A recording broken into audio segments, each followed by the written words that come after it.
Hello guys, welcome back. चलिए, ये part में हम पढ़ने वाले हैं numerical questions of corporate funding and listing. ठीक है, ये पार्ट 3 है इस सीरीज का।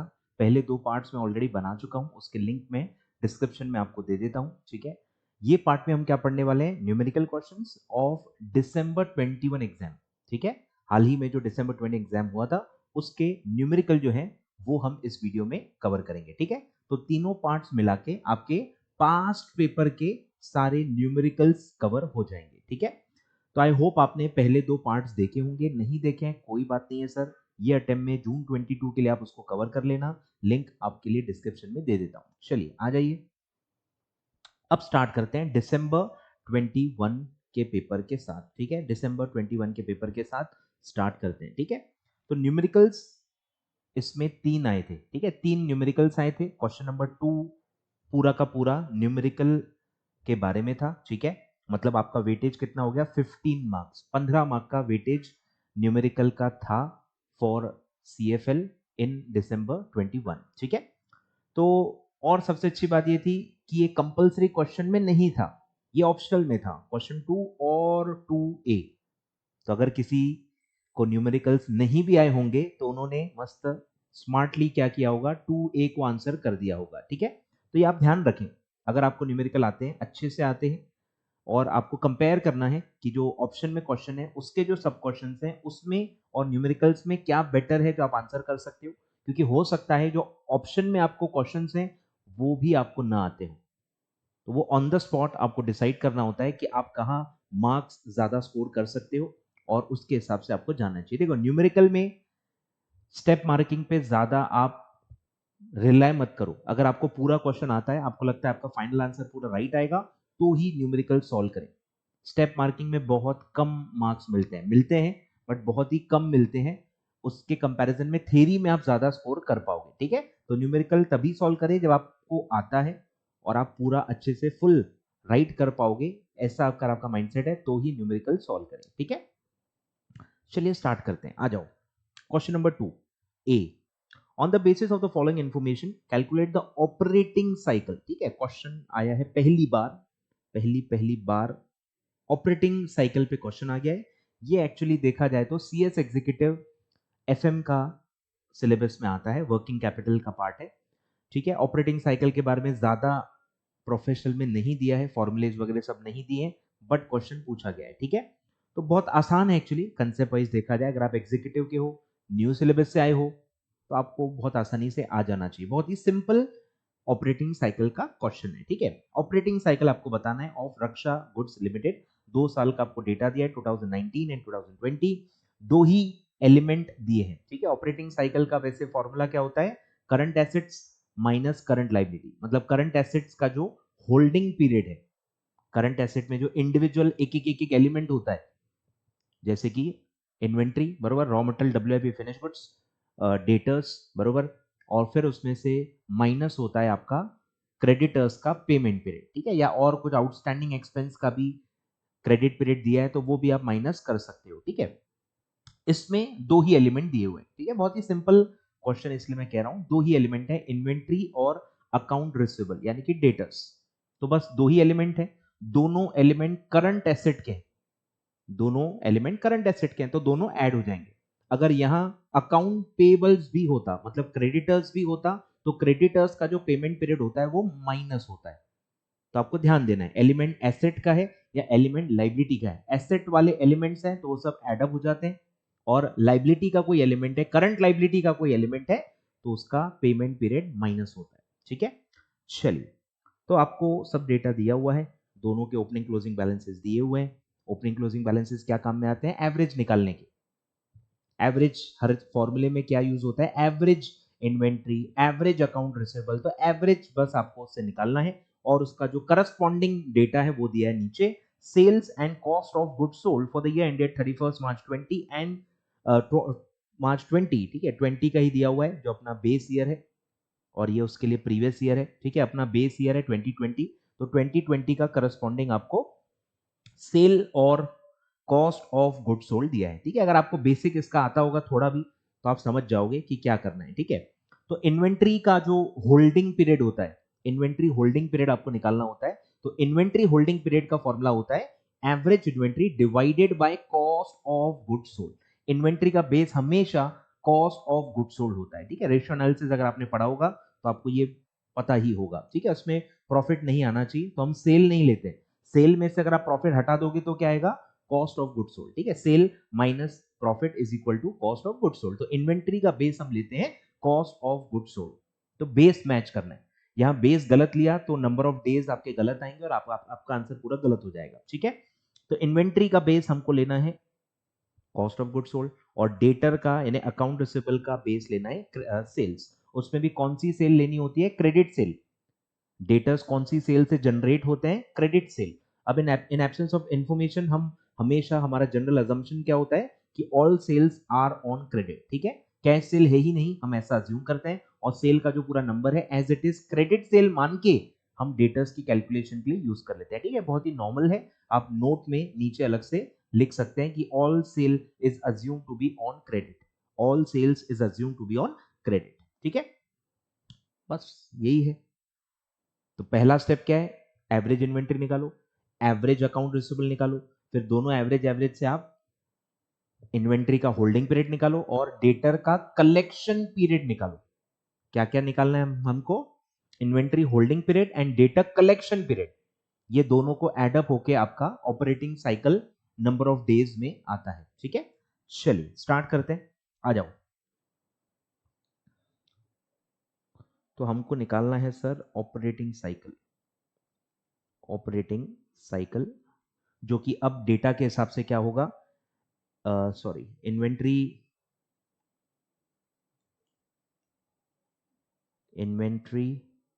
Holding period plus account receivable collection period, ठीक है। ये दोनों ऐड हो जाएंगे। ऐड क्यों हो रहे हैं, क्योंकि दोनों एसेट के एलिमेंट्स हैं, एसेट सारे करंट एसेट के एलिमेंट्स ऐड होते हैं, ठीक है। अब आपको एक एक एलिमेंट निकालना है फिर दोनों को जोड़ देना है, ठीक है। बोलो, पहला मैं निकाल रहा हूं इन्वेंट्री होल्डिंग पीरियड जिसका फॉर्मूला होता है average inventory upon cost of goods sold into 365। मतलब हमको डेज में आंसर चाहिए। साइकिल जो है, ऑपरेटिंग साइकिल जो है वो डेज में भी निकल सकती है, मंथ्स में भी निकल सकती है। तो नॉर्मली कुछ नहीं लिखा है तो आप डेज में निकाल सकते हो और एनुअल एक साल में कितने डेज आप अज्यूम करते हो, 365, ठीक है। तो वैसा वो फॉर्मूला है, ठीक है।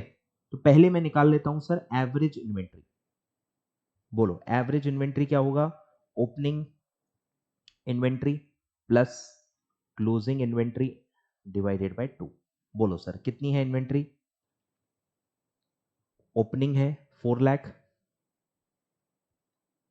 प्लस क्लोजिंग है 3,80,000 डिवाइडेड बाय 2। तो ये तो इजी है, 3,90,000 आपका आ जाएगा, ठीक है। अब है इन्वेंट्री होल्डिंग पीरियड, ठीक है। फॉर्मूला क्या है, एवरेज इन्वेंट्री अपॉन सीओजीएस, ठीक है। सीओजीएस एक्चुअली हमको क्या चाहिए, डेली सीओजीएस। एक्चुअली इसका डिनोमिनेटर क्या होता है, डेली सीओजीएस। तो डेली सीओजीएस कैसे निकलता है, सीओजीएस डिवाइडेड बाय 365। तो आप डायरेक्टली वो भी कर सकते हो, कॉम्प्लिकेटेड लग रहा है फॉर्मूला, आपको बस याद करना पसंद है, आपकी वही स्टाइल है पढ़ने की, तो आप याद भी कर सकते हो, ठीक है। मैथमेटिक्स अगर आपको नहीं समझ में आता है, क्योंकि डिवाइड का डिवाइड मल्टीप्लाई होता है, तो मैं बहुत ज्यादा मैथमेटिक्स में आपको कंफ्यूज नहीं करूंगा, ठीक है। तो एक्चुअली हमको क्या चाहिए, डेली सीओजीएस। तो आप डेली सीओजीएस अलग से भी निकाल सकते हो, आंसर सब में सेम आता है। आपको बस लॉजिक पे ध्यान देना है, ठीक है, कि मेरी एवरेज इन्वेंट्री कितनी है और मेरा डेली सीओजीएस कितना है, तो कितने डेज के कॉस्ट की इन्वेंट्री में होल्ड करता हूं मुझे पता चल जाएगा, ठीक है। तो इनटू 365 होता है, ठीक है। बोलो, तो एक्चुअल में क्या बोल रहा था, मैं आपको एक कंटिन्यू कर देता हूं पहले कि मैं क्या बता रहा था।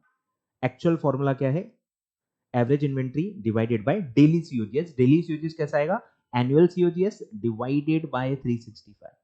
अब दो दो बार डिवाइड हो रहा है ना, डिवाइड, ये भी डिवाइड है और ये भी डिवाइड है, ठीक है। तो मैथमेटिकली क्या होता है, डिवाइड डिवाइड जो नीचे का डिवाइड होता है वो रेसिप्रोकल बन जाता है। तो डिवाइड का रेसिप्रोकल क्या होता है, मल्टीप्लीकेशन।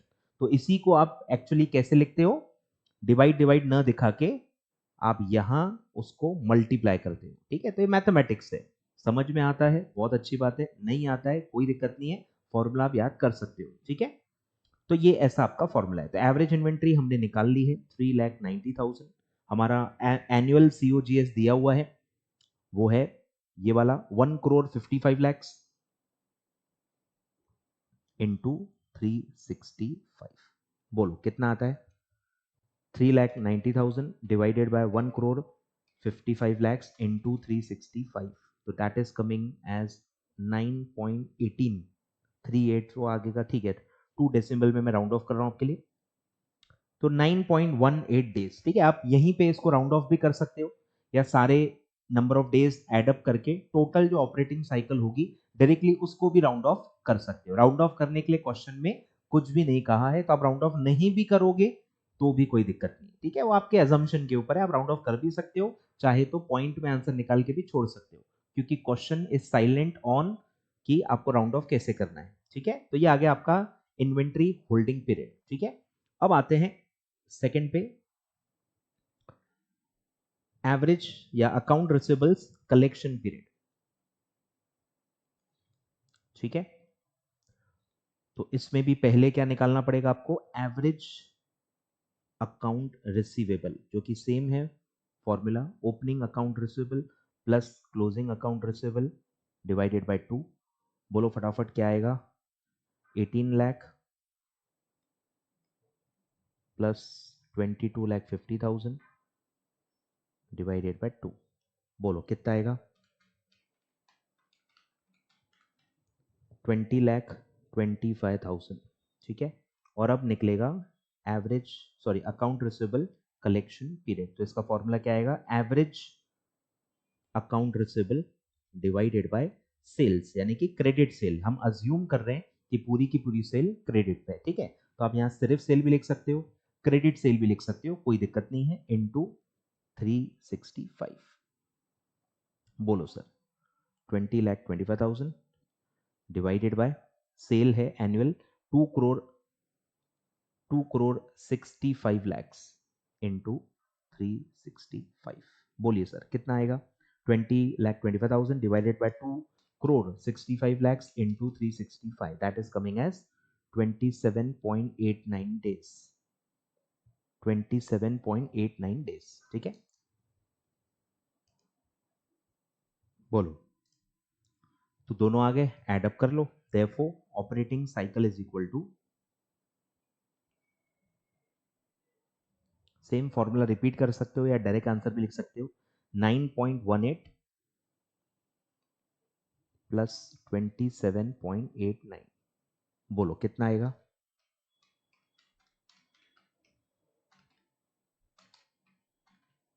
ठीक है, 37.07। ठीक है, इसको आप दैट इज 37 डेज भी लिख सकते हो अप्रोक्स, या ऐसे का ऐसा छोड़ सकते हो। ठीक है, कोई भी दिक्कत नहीं, आपके ऊपर है।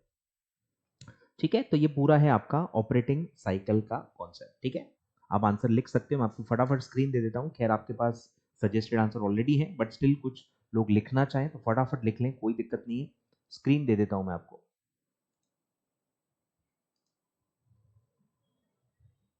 पॉज करके आप लिख लो फटाफट।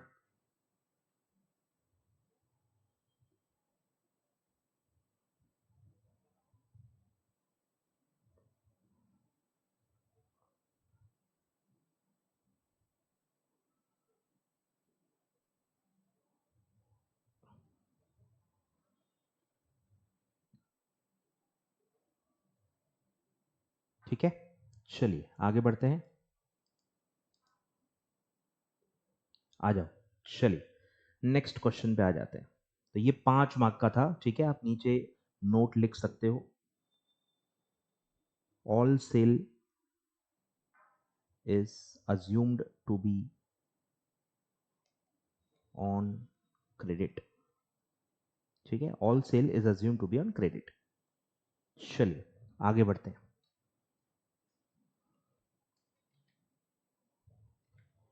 चलिए सेकंड पे आते हैं। अब सेकंड क्वेश्चन है सर नायक कमेटी पे। ये एक अटेम्प्ट पहले भी अगस्त 21 में भी सेम क्वेश्चन आ चुका है। ठीक है, मैं ऑलरेडी पार्ट 2 में इसको पढ़ा चुका हूं। सेम क्वेश्चन है, बहुत ही इजी क्वेश्चन आया है। ठीक है, कुछ भी आपको इसमें करना नहीं है, फुकट के 5 मार्क थे। ठीक है, चलिए क्या है?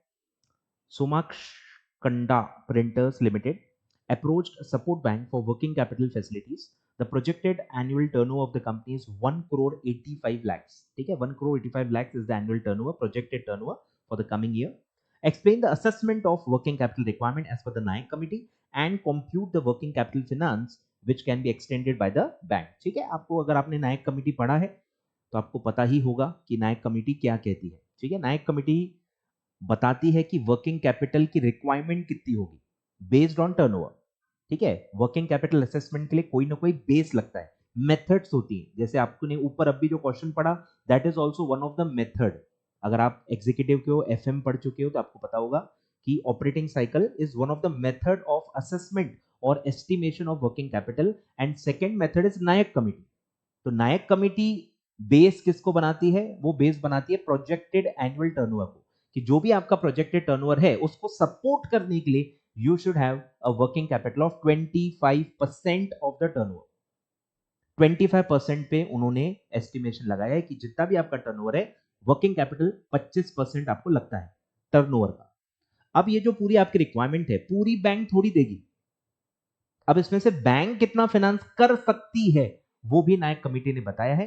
तो 25 में से 25% ऑफ द टोटल टर्नओवर में से उसमें से 20% जो है वो मैक्सिमम बैंक फाइनेंस कर सकती है. परमिसिबल बैंक फाइनेंस कितना होता है? 20% ऑफ द एनुअल टर्नओवर. तो 25 आपकी रिक्वायरमेंट है, उसमें से 20 बैंक आपको दे देगी और कम से कम 5% आपको खुद अपने जेब से लगाना है. बचा हुआ बोरोवर को खुद मतलब अपने जेब से पैसा लगाना है. वो बैंक आपको वर्किंग कैपिटल लिमिट्स में नहीं देगी. क्लियर है? तो ये पूरा इतना सिंपल सा कंसेप्ट है. चलिए, और इसमें और एक अंदर एक फॉर्मूला होता है जो मैंने पार्ट 2 में बताया हुआ है, क्योंकि उसमें उस तरह से डेटा दिया है. मतलब यहां पे एग्जिस्टिंग आपका कितना वर्किंग कैपिटल है वो दिया ही नहीं है. ठीक है, अगस्त 21 में वो भी दिया है, उसका भी एक रोल होता है, वो आप पार्ट 2 में देख लेना, वो अभी यहां नहीं बता रहा. अगर आपको करंट वर्किंग कैपिटल कितना है वो दिया ही नहीं है तो बस सिंपल क्वेश्चन है, कुछ भी आपको करने की जरूरत नहीं है. ठीक है, और अगर आपको दिया हो कि अभी कितना वर्किंग कैपिटल है तो फिर आप जो मेरा पार्ट 2 वाला वीडियो है वो देख लो. वो भी एक अलग टाइप का क्वेश्चन है जो ऑलरेडी कवर्ड है, डिटेल में समझाया हुआ है. आप वो देख लेंगे, आपका सब कवर हो जाएगा. ठीक है, चलिए, तो इसमें कुछ भी नहीं करना है, इसमें कुछ भी करना ही नहीं है. ठीक है, तो यहाँ नायक कमेटी के बारे में आप सब लिख सकते हो. तो नायक कमेटी जो है वो क्या कहती है उसके बारे में आप थोड़ा बहुत थ्योरी लिख सकते हो, कोई भी दिक्कत नहीं है. कि वो बताती है कि परमिसिबल बैंक फाइनेंस क्या है, कि अगर आपका वर्किंग कैपिटल आपको फैसिलिटी चाहिए बैंक से तो बैंक कितना फाइनेंस बैंक ने करना चाहिए, क्या बेसिस पे करना चाहिए, वो सब आप थोड़ा बहुत एक्सप्लेन कर सकते हो. ठीक है, तो वो कहती है कि वर्किंग कैपिटल की जो रिक्वायरमेंट है वो कितनी होती है, कोई भी बिजनेस की वर्किंग कैपिटल रिक्वायरमेंट कितनी होती है? 25% of the projected annual turnover. ठीक है, ऐसा नायक कमेटी का मानना है. तो हम पहले निकाल लेते हैं. बोलो, वर्किंग कैपिटल रिक्वायरमेंट कितना होगा आपका? सेल है 1 करोड़, 25% ऑफ 1 करोड़ 85 लैक्स. बोलो सर कितना आएगा? 1 करोड़ 85 लैक्स इंटू 25%, तो आपका रिक्वायरमेंट कितना आएगा? 46 लाख 25,000. ठीक है, आपके क्वेश्चन में दो क्वेश्चन है.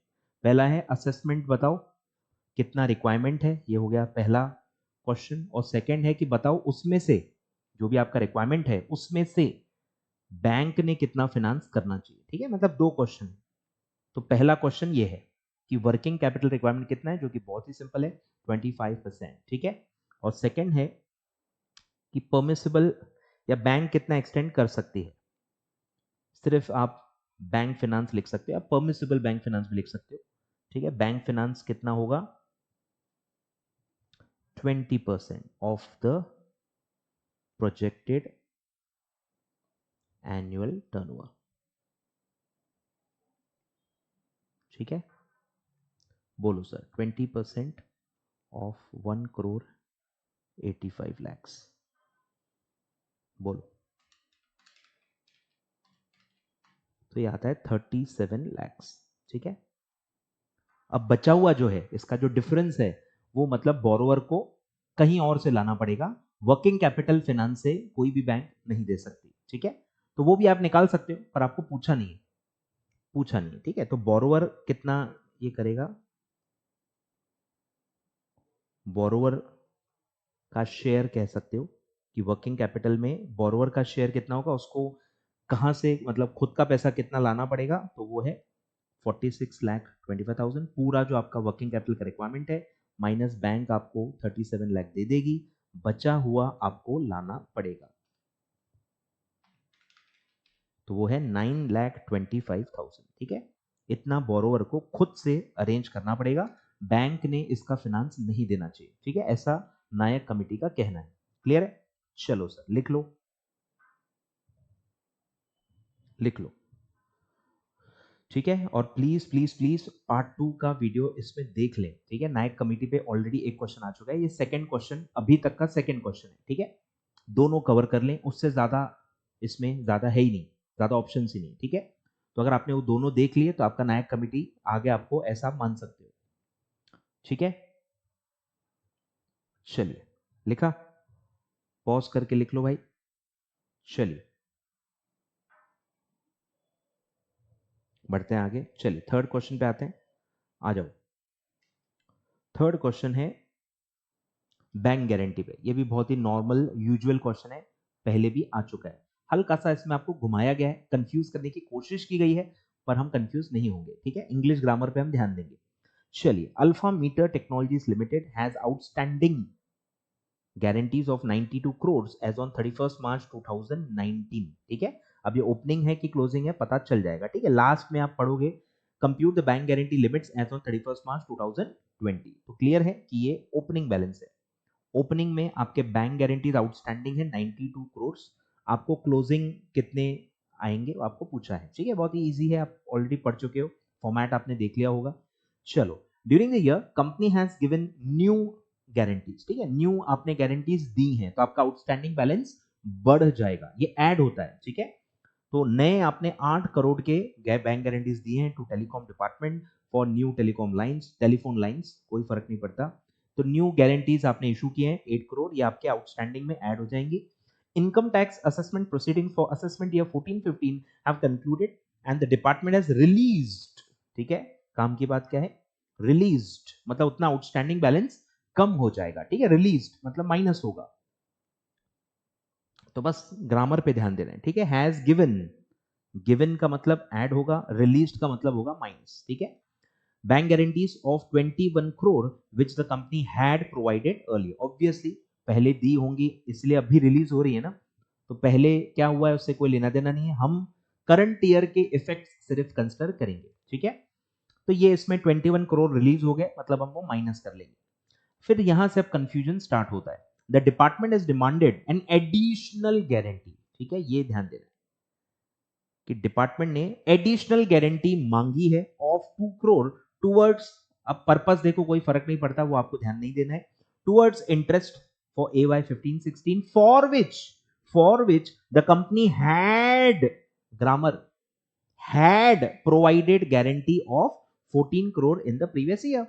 मतलब 14 करोड़ क्या है, पहले आपने 14 करोड़ के गारंटी दिए हुए, उसको कंसिडर करने के बाद भी डिपार्टमेंट आपसे 2 करोड़ के गारंटी एडिशनल मांग रही है करंट ईयर में।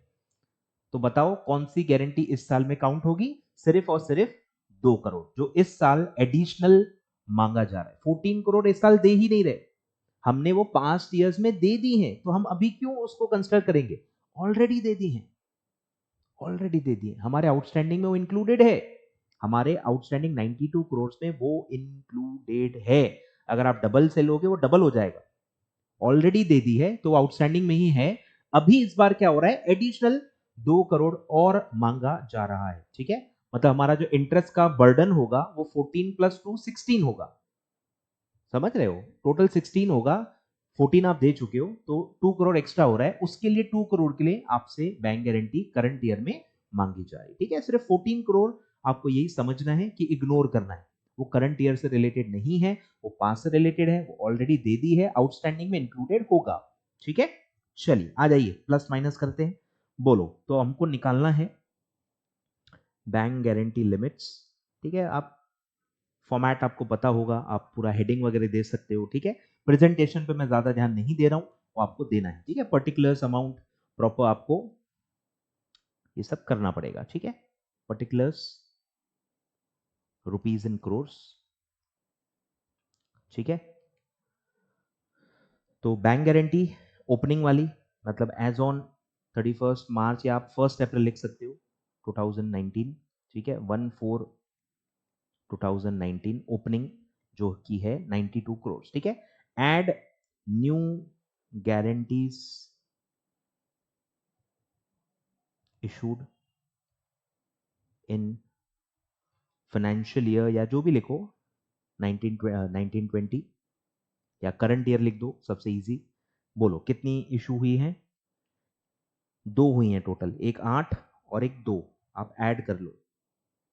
8 + 2 10 ऐड हो रही है, पॉजिटिव नंबर आएगा, minus bank guarantees released during the year,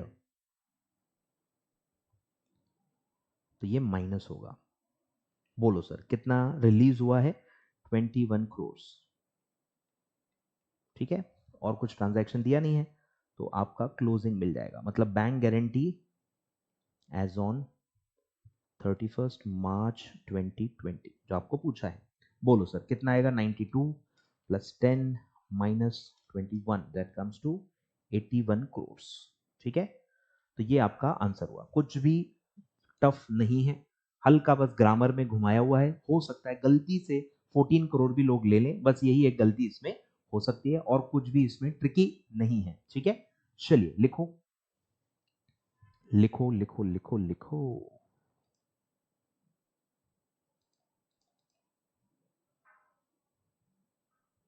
ठीक है, पॉज करके आप लिख लो। चलिए, तो ये 3 क्वेश्चन थे गाइस, ठीक है। आई होप आपके सारे 5 पेपर इसमें कवर हो जाएंगे कॉन्फिडेंटली। अब आप बैंक गारंटी के क्वेश्चन सॉल्व कर पाओगे आराम से, आप नायक कमिटी भी सॉल्व कर लोगे, ठीक है। और अब आपको ऑपरेटिंग साइकिल भी ख्याल में आ गया होगा, ठीक है। चलिए, तो ये था आपका न्यूमेरिकल क्वेश्चन का part 3। Thank you so much. Channel subscribe कर लेना भाई, अगर आप नए हो इस चैनल पे please do subscribe this channel. और बहुत सारे सीएफएल के वीडियोस आने वाले हैं, और वीडियो लाइक कर देना। Do share it with your friends जिनको न्यूमेरिकल क्वेश्चंस नहीं आते, उनके कवर्ड नहीं है, तो please do share my content. Thank you so much.